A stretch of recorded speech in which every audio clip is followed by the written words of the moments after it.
Hello there everyone, welcome to this Biology Mind A-level tutorial on proteins and amino acids.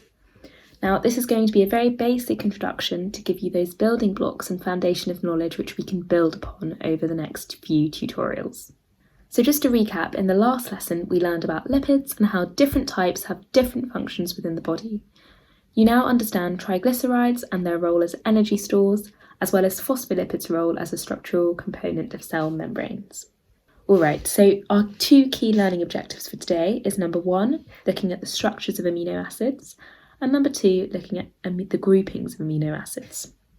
So without further ado, let's get on with it. So amino acids are the monomers of proteins. Now remember, monomers are that basic unit, that basic building block. So they're the basic building block of proteins. There are 20 amino acids and they are similar in structure. So this is a chain of amino acids with each singular unit a single amino acid. Now zooming in on that, so if we go back to the previous slide, zooming in on one of these little grey blobs is this. So this is our structure of our amino acid. Now these three groups stay the same no matter what the amino acid is. Remember we said there are 20 different amino acids. Every single one of those 20 amino acids has these three groups staying the same. The only thing that changes is this R group, the variant group. So this is our general structure.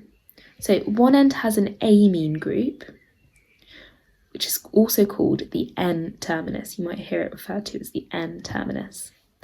And this side has the carboxyl group, and this is the C-terminus.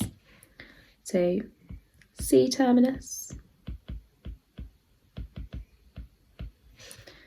And this is our N-terminus. Alright, and the variable group is what differs between amino acids, and this is also why different amino acids are different to the next one. So this is how we categorize our amino acids. So amino group, hydrogen group, carboxyl group, and then this R group which is varying. Alright, so that's our nice short and sweet recap on what proteins are and their structure in terms of their amino acid basic building block. So we'll build on this over the coming tutorials. I'll see you for the next one.